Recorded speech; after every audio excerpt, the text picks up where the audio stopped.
Hey, Curt Hennig fans. Hello and welcome to a new episode of Curt Hennig Was the Best, Change My Mind. I am your host, Steph. Before we get started, just want to give a big, huge shout out to Kit Cabello from Heartlands Media. Thank you so much for doing my show, Kit. It was a wonderful time. If you guys missed it or you didn't get to see it yet, check me out on YouTube. My YouTube channel is Mr. Perfect is Perfect 0328. And you can also check me out on Spotify, Amazon Music, Apple Podcasts, and Spotify. On today's episode, which is episode 13, can you guys believe it? It's been 13 episodes. I'm sorry it's been a long time since I recorded anything. That's just by myself. I have been busy, and as everyone knows, we also had that special debate with Kit the other week. But I am back, baby, and on this episode, we were going to talk about Curt and Brett on prime time. We were going to do a watch-along with their match there, and basically something else came up. So, on today's episode, we are going to talk about and listen to Shane Douglas, the franchise. I would like to make a huge shout out to the franchise. Thank you so much. And James, I'm not sure his last name, but thank you, James, for reading my email. Thank you, Shane Douglas, for answering it. So I will take a quick break and see you on the flip side. Okay, guys, I am back. Thank you so much for hanging with me. So yes, I was going to do, episode 13 was going to be a watch along with Brett and Curt. It was a prime time match that they had where Curt actually won the match. So it wasn't a draw and it wasn't Brett winning. It was actually Curt winning. However, I was sitting at work the other day and I do subscribe to Shane Douglas's podcast on YouTube, and I was watching something. I usually watch like stuff I'm interested in. For example, he was talking about Roddy Piper the other day, and he was also talking about some other things that I was kind of like, okay, I'll watch this and see if it's any good. Lo and behold, and I didn't expect, anything to come of it. And I had even forgotten that I wrote an email to the man. I actually did write an email to Shane Douglas asking him about Curt. I figured that they probably wouldn't answer it because, it was just going to fall by the wayside and that nothing was going to come of it, right? So I pull up this video. It says something about Marty Jannetty plain ribs. I was like, okay, well, I'm not really a big Marty Jannetty fan, but what the heck? We'll just see what this is. And all of a sudden, James, the host, I'm guessing, just starts reading my name and my email. And like I said, guys, I had forgotten what I wrote the man.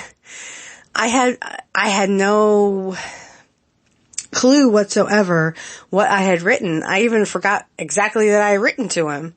Like I said, I just figured they were too busy or, they just said, no, we're not going to answer that. And, and just left it by the wayside. But, and I kind of was like, wait a second, my email is about Curt Hennig. Why does the video titled, Marty Jannetty plain ribs, right? So I'm kind of like flabbergasted when I'm like, that's my email. Holy cow. Sitting at work watching the video.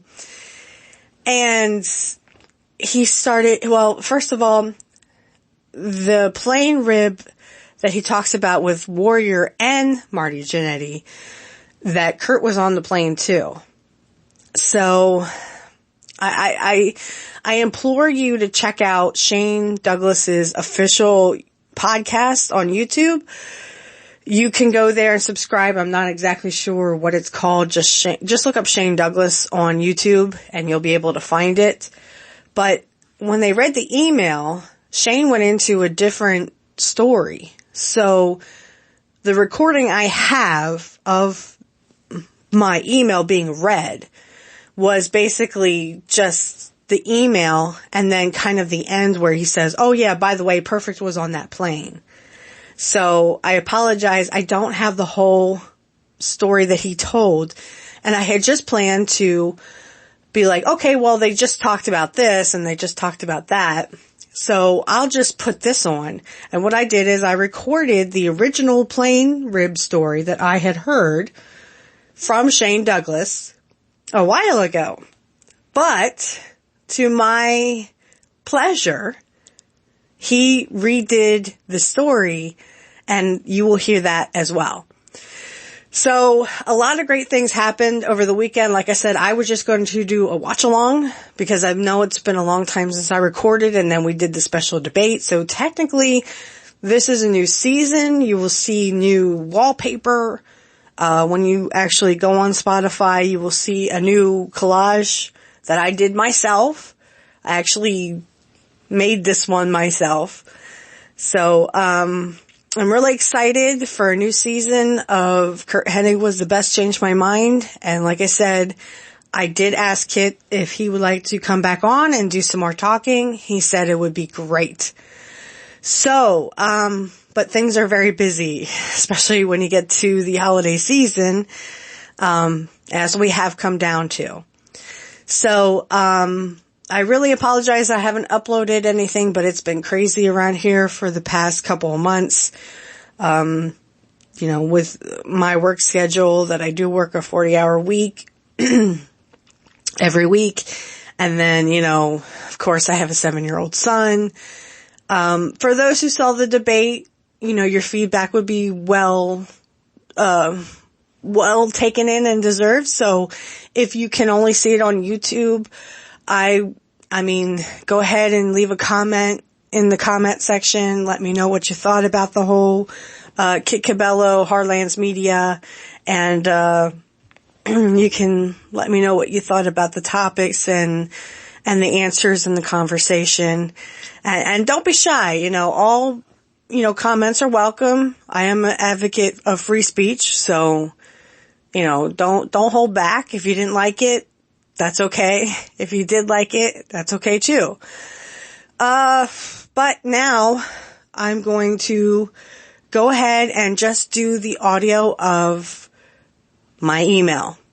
And this is the email. The gentleman's name is James. He hosts the, I think it's just called Shane Douglas Unofficial Podcast or something like that. But like I said, if you look it up on YouTube, just go to Shane Douglas and it'll probably come up for you. Okay. So I'm going to let you guys listen to that, and then I'll catch you on the flip side. Steph from PA. That is Pennsylvania, isn't it, for God's sake? Yes. Mm-hmm. Good. Hello, Shane. I'm a huge Mr. Perfect fan. I wanted to know what you thought about the greatest wrestler to ever live, in my opinion, Curt Hennig. Other than the plain rib, are there any other good rib stories you have about Curt? In fact, do you know what? I mean, when was the last time you told the plain rib? Maybe we should... I think I know which one that is. You'll have to tell it. Oh, the plain rib is... the WWF would fly you from wherever to the West Coast. And you would typically do Los Angeles, San Francisco, Portland. You just work your way up the coast. There's no quick escape for me. And, he had, gone through and Perfect was on that flight and had partaken in that. The end result is they ended up getting arrested. Okay, welcome back. Yes, that is the email I sent to Shane Douglas.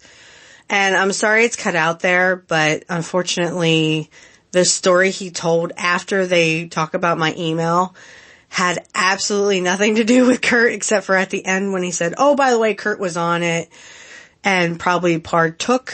I think that's a word. He probably was in on it. So, I can tell you basically the story was that Marty Jannetty had roofied, 3 guys and a girl because they were, I don't know, making fun of the wrestlers or something. And what happened was Marty gave him a lot of this date rape drug where you literally pass out. Not good. Marty Jannetty could have gotten in big, big trouble for that. because that's kind of against the law. It might not have been when this happened, but yeah, not a good idea, Marty. And from what happened, from what Shane described, and you can see the full version if you look for him up on YouTube. You'll see Shane Douglas podcast or something like that.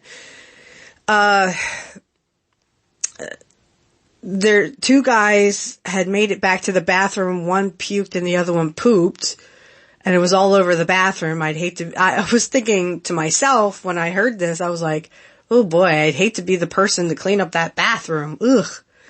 The girl, who was well endowed, as I've been told I am, apparently got her spaghetti strap tank top cut. So like her boobs were hanging out, I guess, or something.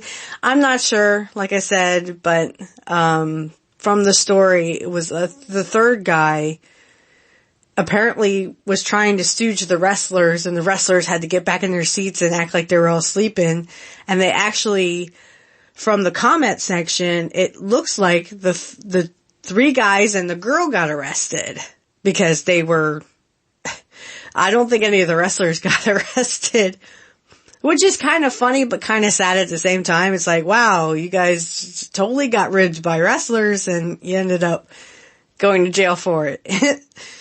And at first, when he started to say about this, this plane rib from Marty Jannetty and stuff, and the Warrior had cut people's hair, I thought, well, this really has nothing to do with Curt. So I went back and found the original story, Curt Hennig's plane rib story, and had recorded it for the viewing audience. And unfortunately, he told an updated version of the rib story. So I have that for you, the updated version. The other one was uploaded. You could just look up, Shane McMahon on Curt Hennig, and you'll find it. It's the original story he told. When he did the updated version, it's sort of like the original. It just was, he had kind of added a little pizzazz to it, and what I got from that was, oh, well, I guess we could say Curt Hennig's shit don't stink. You'll see what I mean when you listen to the story. It's one of my favorite stories, and it's the reason why I mentioned it, because I had heard the original from Shane McMahon. Oh, I'm so sorry. Shane Douglas. I'm so sorry, Shane. Please don't hurt me. I had heard the original from Shane Douglas. And let me tell you, after I heard this story, I laughed for like 5 minutes straight after this. And all I kept thinking was, darn, I wish I could have been on that flight. I wish I could have seen that rib. And then I was reading some of the comments. I'm like, well, I'm pretty sure Curt wouldn't just walk around with shit in his pants. And I'm sure he also cleaned off his finger after. Just listen to the story and you'll understand why I was like, well, I don't think Curt would just do that on purpose. You know what I mean? So let me talk about the original story without giving too much detail of Curt Hennig. If you annoy him, if he were still alive and you were annoying him, I would stop it immediately. I would not annoy this man because he will get you back 10 times worse. And I want to do where it's just an all ribs thing, like just story after story after story of person after person after person. One of the other favorites is the Nasty Boys, what he did with the Nasty Boys, and Wahoo McDaniel, and Ray Stevens was there too, I believe. So, I mean, these ribs are literally genius. And when I heard the Pat Tanaka one, where supposedly,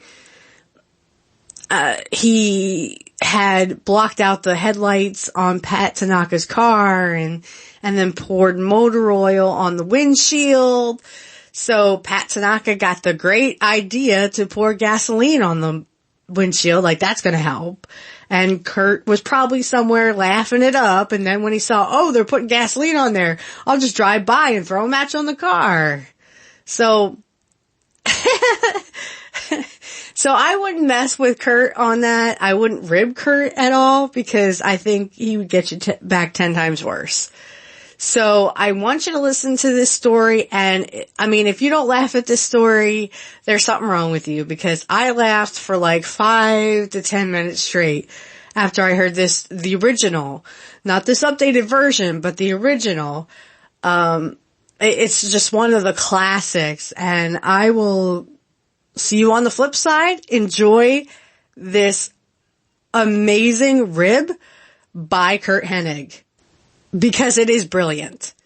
And like I said, I wish I had been there to watch it in motion, like watch it actually 3D version of it. But, so I will catch you on the flip side. Enjoy. And then there's another plane story with Curt where, we're up in first class and we get on the plane, and, you know, anybody who knows Curt Hennig is a big river. So the guy next to him keeps on waking him up. Like, hey man, I'm going to tell you, ask him. And Curt, like, entertained him for a while. I'm like, hey, he gives him shut eye. We're, you know, we've got a long day ahead of us. And this guy keeps waking him up. He keeps waking him up. And I'm thinking, I know this is going somewhere bad eventually, but guy gets up and goes to the bathroom. And Curt didn't turn around and go, hey everybody, watch this. Sticks his hand down his pants, digging around, and he pulls his finger out. He's got shit on his finger. And he reaches over to the guy's glass, and he rims the guy's glass with the shit. The guy goes back and sits down. And now, Joe Laurinaitis was up there, Mike Hegstrom, Hawk and Animal. It's all first class except this guy. Wrestlers except this guy. And the guy picks his glass up, and he keeps waking Curt up, and he goes to take a drink, and we all go, and he doesn't take it, puts it back down. He keeps talking. A couple minutes later, like he's coming, oh. And I'm thinking he must have smelled it. He's got to see it. I can see chunks of poop around the rim of the glass from where I'm sitting.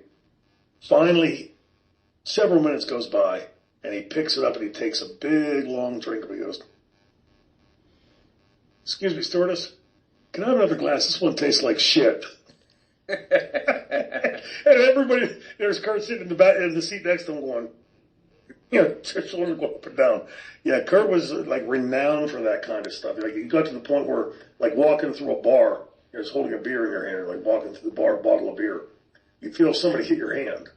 You look around, people all around you, pick my bottle, look, there's a couple pills down the bottom dissolving. I'm like, yeah, give me another beer, please. So you start learning to walk around with your thumb over the top of the beer, right, to make sure somebody doesn't Mickey you. But yeah, those guys, they're on almost every type of flight, not necessarily anything that bad, but there was always something like that going on with especially if Curt Hennig was around. Okay, welcome back. I hope you guys enjoyed that as much as I enjoyed hearing it the first time. I can honestly tell you that, I mean, Curt's a genius, and after I heard that for the first time, I laughed so hard I thought I literally couldn't breathe. My question to this guy would be, did you not smell it? Did you not smell the shit on the glass? And like I said in the previous segment, I mean, I think this proves that Curt's shit doesn't stink. Apparently. What a genius, a great worker, and Curt's legacy will always be remembered in the minds and the eyes of the people who, you know, adored him and worshipped him. And that would definitely be me. This, like I said, this was the original that I had heard, not the updated version, but the original was just as funny as the updated version. When he talks about putting pills in the beer, you know, glasses, or, I don't know, I do know that in the Nasty Boys rib, Curt had Percocet and Jack Daniels, and he gave it to the Nasty Boys, and they actually went with him to where Wahoo McDaniels was and Ray Stevens, and had these Roman candles and were lighting the Roman candles, and just, they were going into the hotel room where Wahoo McDaniel was. And it's because I guess Curt had his tire slashed. This has to be AWA, so if you could put it in that time frame. Because, I don't think this was WWF. Because I don't think Wahoo McDaniels was in WWF at the time. I don't think he was a booker for WWF. So, basically, Curt got the Nasty Boys in trouble, and if you hear Jerry Saggs tell the story, when they got to Verne Gagne, basically, when this had gotten back to Verne Gagne, they had basically burnt down the hotel, which was not true, but when it got back to Verne Gagne, they had basically burnt down the whole thing. Motel, excuse me, it was a motel. And, so I think in the grand scheme of things, Curt was just trying to see if the Nasty Boys would stooge him out. Ray Stevens probably did. Or Wahoo McDaniels probably did as well. They probably said, yeah, I'm sure Curt was behind it or something like that, but, if you hear Jerry Saggs say it, it's like, oh, well, you guys look like puppy dogs. It's just, going in for a slaughter or something. Curt said, he was making faces at him. When they were in Verne Gagne's office, Brian Knobs said that Curt was making faces at him.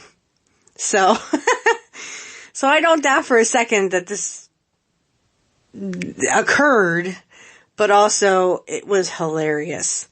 When I tell you that some of these ribs just make me fall down laughing, they literally make you fall down laughing. And, Curt did it because he either didn't like you or you were annoying him, or he just wanted to, play a prank on you or play a joke on you. I don't think it's a bad thing that he would do this. I just, I think he just did it because he's very mischievous. In the immortal words of Stone Cold Steve Austin, you could only be mad at Curt for like 15 minutes and then you just had to forgive him because he'd always have that smile on his face. So I think even Stone Cold Steve Austin, who didn't know Curt very well, but had told the story that Curt had introduced him to Kevin Dunn. And this is when he wasn't well known. He was still, I think, the ringmaster. And this is even before he got to talk to Vince McMahon. And Curt kind of took him under his wing and said, hey kid, come with me, and introduced him to Kevin Dunn. And when I think about that, and I was like, wow, think about if Curt hadn't have done that. Think about all the Stone Cold memories that we have of Stone Cold Steve Austin, versus Vince McMahon, versus Bret Hart, versus, all these people. And imagine no Stone Cold Steve Austin. No Austin versus McMahon. No Austin versus Bret Hart. No Austin versus Owen Hart. Or, et cetera, et cetera, et cetera. There's a lot of things that, you could say, holy cow, Curt, you were awesome. And you probably got the ball rolling for Stone Cold Steve Austin to be born in the WWF and to become the big superstar that he is. And that's just Curt. Curt was super duper nice guy. I agree with Stone Cold. He probably would rib me a couple times. But you just had to forgive him and know that he didn't mean any malice out of it. That he just did it to have fun. And he had a great sense of humor. I recently also found it's a spotlight with him and Carrie Von Erich. And if you can look it up, it's Perfect, Mr. Perfect, and Carrie Von Erich in 1990. It's when Curt had just lost the belt to Carrie Von Erich at SummerSlam 1990. And they're doing a promo back and forth to each other. And I think Curt won the debate, but, or the promo show off, whatever. Curt won it. I like his coolness and his charisma, and he acts all cocky and stuff.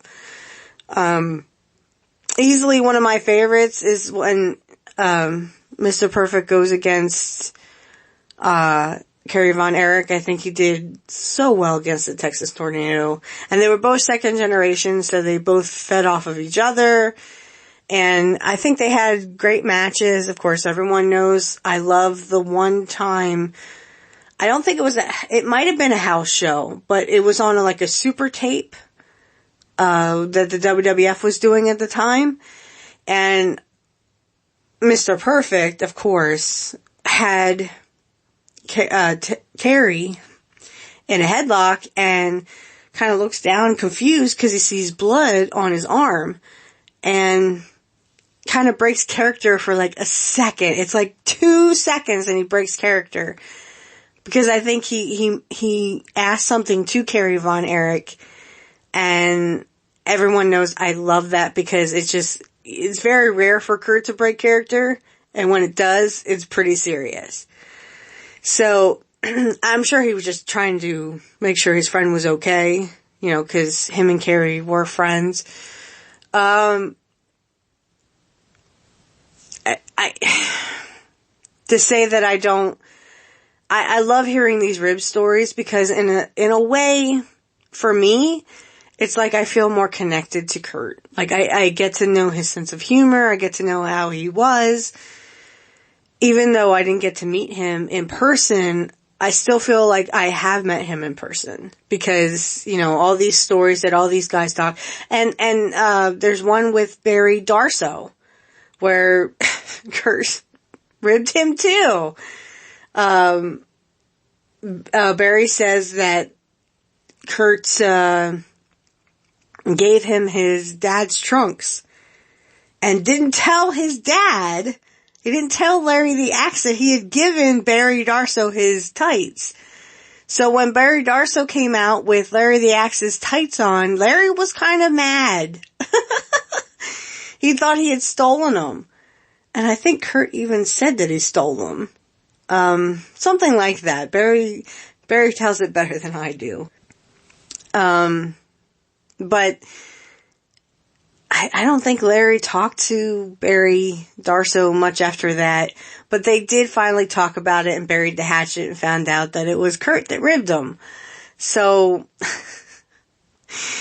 in a way, like I said, it brings into Curt's character and the fact that he was a great guy and, an upstanding man. He loved to do that Make-A-Wish stuff. If you watch when Curt turns babyface, they did that Make-A-Wish. I mean, Savage was the focus, but you do see Curt Hennig standing there next to Savage. So I know he liked doing that Make-A-Wish and helping those kids and stuff. An all around just upstanding guy. And he was great in the ring. He was second generation. I mean, he was the greatest wrestler to ever live. So, when I say that, I'm not just saying it to say it. I'm saying it because it's true. And in my opinion, I just think he was the all-around greatest man too, because he was really a great guy. From all of the wrestlers, from all of the interviews, even if they're telling about a rib that Curt did, still, just the way that they talk about him with such affection, that was Curt. That was my friend. That was the guy I wanted to hang around with because he was so cool. Even Stone Cold Steve Austin, and many of us love Stone Cold. I love Stone Cold. Who doesn't, right? But I often wonder sometimes if he hadn't have had that help from not only Curt Hennig, but also Bret Hart. In a way, Bret kind of made Stone Cold. Not like he didn't make the gimmick or anything, but their match at WrestleMania 13 was so well done. And I learned recently that it was Bret Hart who actually bladed Austin. And Bret was talking about this, and he said, I think it's awesome that he trusted me enough to let me blade him. And I was like, whoa. Because I thought Austin had done it himself. So, awesome all around that that we have a Stone Cold because of guys like Curt Hennig, because of guys like Bret Hart. And Stone Cold went on to be one of the biggest superstars around. And just because these guys, were nice enough to kind of take him under their, his wing and their wings, and Stone Cold was the most popular superstar. No offense to The Rock, but I wasn't much of a Rocky fan. And I don't know what's going on with Dwayne Johnson and the whole political thing. No offense, Rocky, but I'm not voting for you. I didn't like you in WWF, and I sure as heck am not going to vote for you. So, I'm sorry if that let some of my fans down, but I just wasn't a big Rocky fan. So, there is a little bit more here with this interview Shane Douglas does at the end, and I had no idea that Curt had come to him. I'm going to let you listen and then comment about it, but this just floored me when he said this. And yes, I am from Pennsylvania, but I'm not from Pittsburgh, but I had forgotten that Shane Douglas was actually from Pittsburgh, PA. And if I hadn't remembered that, I would have been like, yeah, you Steelers, woohoo, Steelers all the way. But I had forgotten that, so I do apologize. I'm sure Shane Douglas is a huge Steeler fan. I too am a big Steeler fan, as I said in my debate with Kit Cabello. I love the Steelers, and I have been a Steeler fan since Ben won the first Super Bowl, and then he won the second one. So, unfortunately, I wasn't around in the 70s, so I don't know those Steelers, but I can tell you that I was a big Steeler fan, and then Ben won in 2006, and then 2009 again. So, I've been a huge Steeler fan since Ben went and got one for the thumb, and then number 6, right now, there is no Ben, it's only Kenny Pickett, I believe, and I think he's hurt, so I think we're on like our third quarterback at this point. So, I wish the Steelers the best of luck, but, and I bet you anything that Curt would rib me about this. He'd be like, ooh, Steelers. Oh no, the Vikings. And I'd be like, yeah, how many have the Vikings got, huh? And he'd be like, oh, be quiet.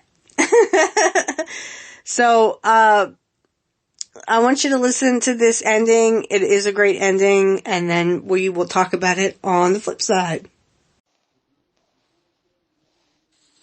What she said about him, true that. Stephanie, right?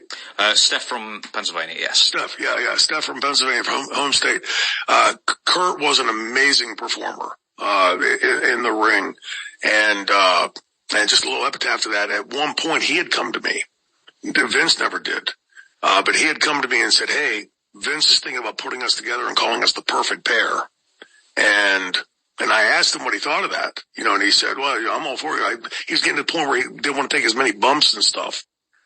And nothing ever happened with it. So I can't say that was something that Vince told me, but Curt had come to me and said that he was for it. So It never happened. I left. That, by the way, was the time that I left because of my dad. In the middle of the end of '90, early '91. So, yep. So, with that, thank you very much, everyone, for. Okay, and we're back for this last segment. So, what I say to that is, yes, I am from Pennsylvania. Yes, it is Stephanie, but I prefer Steph, so just everybody call me Steph. I agree that Curt was an amazing worker, but it's nice to hear it from the wrestlers themselves. And like I said, all the interviews that I've heard or seen so far about Curt have just been with such admiration and such affection, and everyone agrees that he is, he's a great worker, he was a true competitor, and he was an all-around nice guy. I had no idea about the whole Curt coming to Shane and saying, oh, they're gonna call us the perfect pair. Never heard of that before, I guess, and we know why, because, nothing ever came of it. But imagine with me, if you will, Curt Hennig and Shane Douglas in WWF, and they were a tag team. And they were called the perfect pair. Can you just imagine with me for, a couple of seconds what that would be like? Now, everyone knows that Curt was more of a singles competitor when it came to WWF. In AWA and in Portland, he had always been with someone else. Very rarely was Curt with, by himself. He always had Billy Jack, or he was always with his dad, or, and I would love to do some of those matches. There was a couple against Buddy Rose where he was by himself, and of course technically he had Billy Jack in his corner, but, he did do an Iranian death match with the Sheik. I think that was his name. And you can look this up all on YouTube. Just, look up Portland Wrestling, or you can just put in Curt Hennig Portland Wrestling or something like that.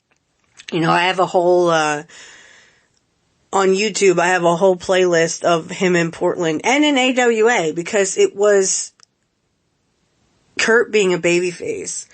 When he comes into Portland, and I have him in 82, it's like he's against the Army. So we're talking, he was against Rip Oliver, he was against Buddy Rose, and then of course, Matt Bourne was in there too. So there were 3 of them in the first place, and then Buddy Rose sort of kind of branched off. Oliver was still in it. They were still called the Army, be all you can be, hoorah. So, and they were against Curt and his dad, Larry the Axe, at first. And then it was Billy Jack came into it, and then it was, when Buddy Rose became a babyface. So Buddy Rose was against Curt for the longest time. In fact, they had a knee versus knee match. And supposedly this is when Curt had surgery on his knee. Don't know if that was kayfabe or not. I don't think it was real. But if you ask other wrestlers, they did go to other, territories. So, for example, I know Curt was in Memphis for a while. He was in Puerto Rico. I heard that Puerto Rican story, or the Puerto Rico story from Dutch Mantel. I just want to do a real shout out to Dutch. Please, Dutch, get well soon. I do watch his podcast as well. So if you watch Dutch Mantel's podcast, apparently it's been reported that he was in the hospital. So Dutch, please get well. We're all pulling for you. I'm going to send you some positive energy. So I hope you feel better soon. Love the podcast. Dutch tells the Puerto Rico story of Curt being kicked out of Puerto Rico. He was under the ring apparently and poo-pooed in a bucket and then left it for the ring crew, and apparently I don't know, something happened where he was never asked back to Puerto Rico again. But he had a spot where he actually had to stay under that ring, and who knows how long he was under that ring. So, you know, when you gotta go, you gotta go. That was the main theme of when Dutch was telling this story, that he was under the ring. I kept thinking, well, I mean, if I gotta go to the bathroom, but I can't leave, you're darn right, I'm gonna try to find something that I can go to the bathroom in. And then just kind of tell the guys, hey, I had to go to the bathroom and I found this bucket.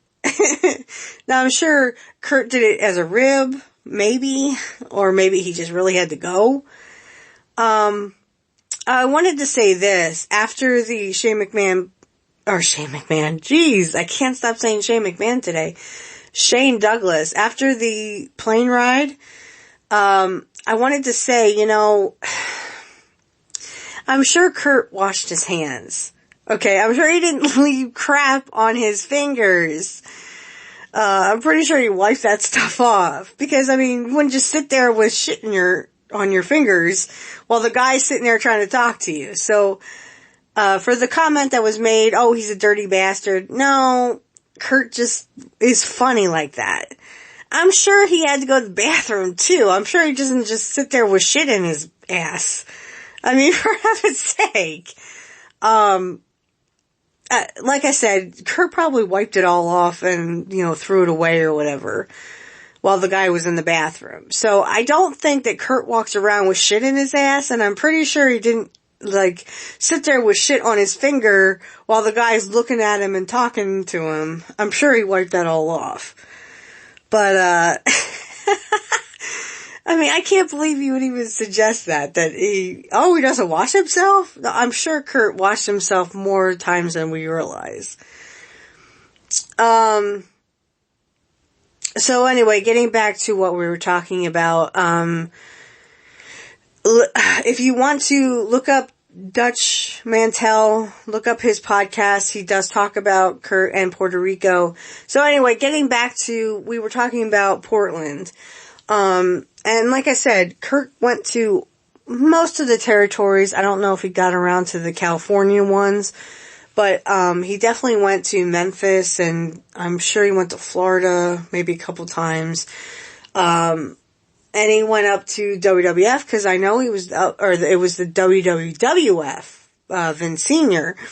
in 81. So I did see those matches with him and Jesse Ventura. It was just him by himself, and then Jesse Ventura, of course. Jesse won that match, yes. But that was 81. So when I catch up in Portland, it's 82. And he's in Portland with his dad. Now, eventually, like I said, Billy Jack Haynes comes into it, after Larry sort of leaves. But anyway, getting back to the knee versus knee match, I would like to watch that, do a watch along with it. However, that's a hard match to watch, because these guys are literally like crying out pain. You're like, ugh! And, you know, Curt's a big baby face and everyone's screaming, we want Curt! We want Curt! You want Curt to what? But that's what they would scream in the 80s, I guess. Instead of, let's go Curt! Let's go Curt! It's, we want Curt! Well, what do you want him to do? Win, I guess, right? So I would love to do a watch along with the knee versus knee match that he does with Buddy Rose. And like I said, everything in Portland that Curt did was like a 2 out of 3 falls.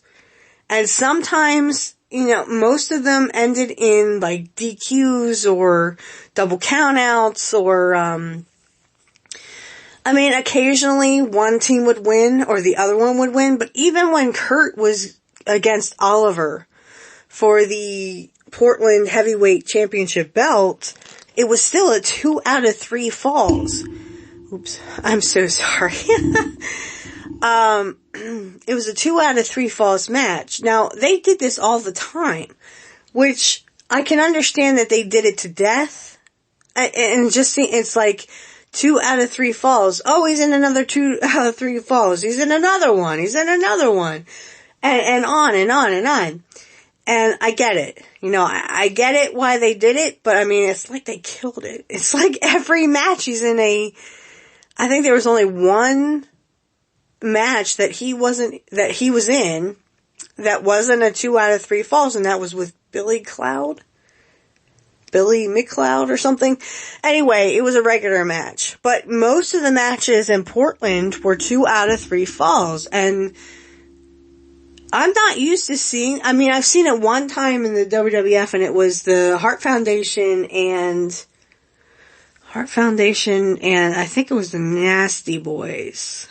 I could be wrong. Or it could have been the Hart Foundation and the Brain Busters in 89. But they were very rare. 2 out of 3 falls was very rare in the WWF. In Portland, they did them all the time. I know, because I've seen a lot of matches.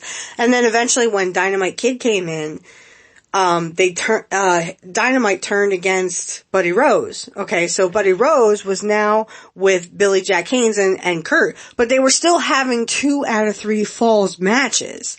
So they were doing these all the time. It was like, I don't know if it was sacrosanct or like I said, even when Curt was trying to get the belt from Rip Oliver, still doing the 2 out of 3 falls for that match too. And then it was like Dr. D was 2 out of 3 falls, and like I said, most of them ended in what they would call a riot. There were several where, Larry and Curt would win, or Billy Jack and Curt would win, and then there was others where Rip Oliver and them would win. And then, there was the Iranian death match. I don't think that was 2 out of 3. I might be wrong. Somebody look that up. Yeah, Curt was in it's called an Iranian death match with a guy who didn't look like he was from Iran. He was whiter than I was. So, someone look that up for me and see if I'm correct on that. Ouch. See if I'm correct on that, but I'm pretty sure that was also 2 out of 3 falls. Now, the only other one that I know of that wasn't 2 out of 3 falls in Portland was the Miner's Glove on a Pole match, and that was Curt and the Assassin. That was the other one. The Assassin eventually joined the party, I guess because Matt Bourne went somewhere else. So it started out with Matt Bourne, Rip Oliver, and Buddy Rose, but then when Buddy Rose turned, and this is really confusing, Dynamite Kid came in and Buddy Rose became a babyface. So they turned on Buddy Rose, and he would go with Billy Jack Haynes, and then he was also with Curt. Because there's coming together where Buddy Rose apologizes to Curt and to Billy Jack Haynes. And then it's him, Dynamite, and there's a guy named the Assassin. Curt also took out a guy, I think he was named the Convict or something like that. Or he was just a bunch of numbers. But apparently he was in a loser leave town match with Curt, and you never saw that guy again. But there was a guy named the Assassin, and Curt had a good feud with all of them, I thought, before he left for AWA. And then, the regular single matches started with, not only Nick Bockwinkel, but also, single matches with Ray Stevens and single matches. There were some matches he did with his dad there in 84 and 85. 86 was with, Scott Hall. So, we're going up the chain here. And then when he left AWA to go to singles in the WWF. So that's why, I'm like, wow, he was going to be a tag team with Shane Douglas? Because, Curt had come from that, so to speak. He had come from tag team and 6-man matches in Portland to kind of singles matches in, AWA, but then also he was tag team champions with Scott Hall. So he was very used to not only tag team, but also he was good at, singles competition as well. And I don't know, maybe Shane Douglas got the time wrong, but Shane Douglas was in Royal Rumble 91. I remember that very plainly. I know the Royal Rumble 91 pretty well, and I didn't remember seeing him at WrestleMania 7, so that could have been where he was, in and out because of his dad. But that's before Curt hurt his back, and I just don't see Curt saying, oh, well, I don't want to take, a lot of bumps. You know what I mean? So I think, I'm not sure if Shane got that confused with like the WCW stuff, because, Curt eventually got older. Let's just put it that way. Yes, Curt did get older. He could still move around. He was only, in 91, he was only 33 years old. So it's not like he was an old man. He was as mobile. I would say he wasn't as mobile in 93 than he was in 91. But, Curt still had it. Curt still could go the distance. And even though his back was hurt at SummerSlam 91, he gave Bret Hart the match of his life. And I'm sure Bret would even admit it, that Curt took him the distance. And Curt was also hurt. He had hurt his back. He was doing nothing but fishing. So I'm pretty sure that, I could probably sit here and say, oh yes,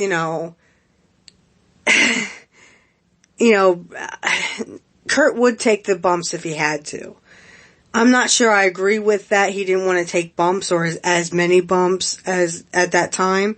Maybe that's true. I don't know. Because I didn't know Curt personally then. Because I was only 5. But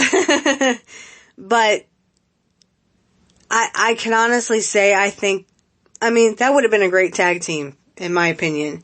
It would have been one of the best. And I think they could have been champions. I think they could have been the tag team champions if Curt had never... Let's pretend for a moment that Curt had never hurt his back in 91. And I think that was 91. Let's pretend that never happened and he actually could go the distance and there was a perfect pair, as Shane Douglas said. If we put ourselves back in that time where it could have happened and something could have came of it, I could see Shane Douglas and Curt being tag team champions. Easily. Heck, if Haku and Andre the Giant, who were known as the, something connection.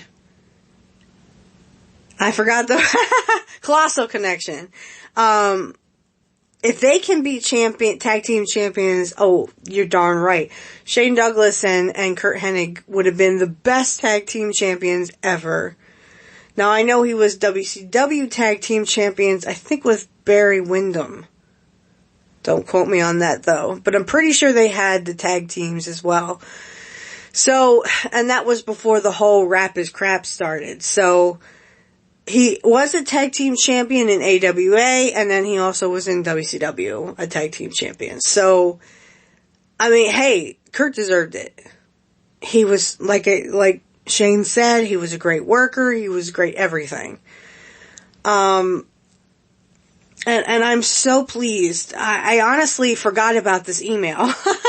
I totally forgot that I even sent one. And I had no recollection of what was actually printed in the email. Cause I just kind of send them and then forget about them. And then whenever they get answered, and if they get answered, I just kind of talk about it. And that's why we're here today. But, cause like I said, I had fully expected to just do a watch along today with, Curt and Bret. Cause I actually had it queued up on my pad to do the Bret Hart versus Curt match on primetime wrestling, and where Curt actually wins. And he calls him a piece of shit, not once, but twice. That had to be hilarious. If I were Bret Hart hearing that, I'd be like, yeah. I understand it was all scripted and Curt was probably allowed to say that, though the mic was up. I don't know if he knew if the ring mic was up, because he literally yells, "I'm gonna finish this piece of shit off." Oh my goodness! What did he just say? So, you hear it, if you want to go back and watch that, that's fine. We will do a watch along with that move, or the match. But for right now, I was just more excited that my email had been answered by Shane Douglas, and I know Shane Douglas knew who Curt was, and because, he had talked about him. I had heard the original Plain Rib, and I've heard of other ribs too. So, if there was a way I could contact all these people, I would. A lot of them don't have separate podcasts that I know of. So I don't know exactly how to contact them other than what was already presented to me. And the ones that have podcasts, I did send an email to Dutch, but there was another email about Curt Hennig, so they probably just read the other one instead of reading mine. And mine was about Curt Hennig. I wanted to know, about Dutch's experience with Curt. And that's what I'm trying to do, I'm just trying to get these wrestlers to talk about Curt and keep him alive and in their hearts and in our minds, and, talk about his legacy and that he was a big ribber, but he also was a great man as well. So, like I said, we will do the watch along probably next time, whenever I get a chance again. Like I said, it's been really, really busy, guys. And with the holidays coming up, it's just even more busy. I do plan on doing more debates with Mr. Kit Cabello. Again, thank you, Kit, for doing this show. You are awesome. I'm trying to get you on the Jimmy Dore show, as you know. I'm gonna keep trying, so look out for an email from Jimmy. Hopefully he will put you back on that show. But I thoroughly enjoyed talking about wrestling with Kit. When people who enjoy wrestling, or, it got them to enjoy it, if they can come together and talk about, well, this person did this and that person did this, and it was amazing and it was entertaining. I personally didn't find ECW entertaining, but other people did, I tried to watch ECW once and I turned it off. It wasn't my kind of wrestling, but to some people love that. So, Kit was nicer than I was on Modern Wrestling. I don't like Kenny Omega. There's just stuff I don't like about him. And, I don't watch Modern Wrestling. I don't watch it because it's not worth my time. And, I don't have a podcast like Jim Cornette, where he can actually sit there and watch all this stuff, and I'm just like, ugh. Like I said, there's people on there I just don't care about, like Ric Flair. He has a new drink, apparently, and it has, like, a whole bunch of B12 in it, and they're saying it's okay for you, but I looked it up on Google, and it said if you have too much B12, you can get nauseous, it can cause cancer, and I'm like, yeah, no. So, but do your own research, like I said, just, look stuff up, you don't have to take my word for it. Hopefully I will see you guys back here. Remember, if you want to contact me, you can. You can leave comments on my YouTube channel. It is at Mr. Perfect is Perfect 0328. Just leave a comments down on any of the episodes and I will try to get to you. You can also leave comments on the community page. Leave a comment. Tell me how you like the show. If you'd like to, debate me as well, just like Kit did, you are more than welcome to debate me. We will get it together. All you have to do is leave a comment with your email and, you can email me. If you'd like to email me, it's just the mrperfectisperfect0328@gmail.com.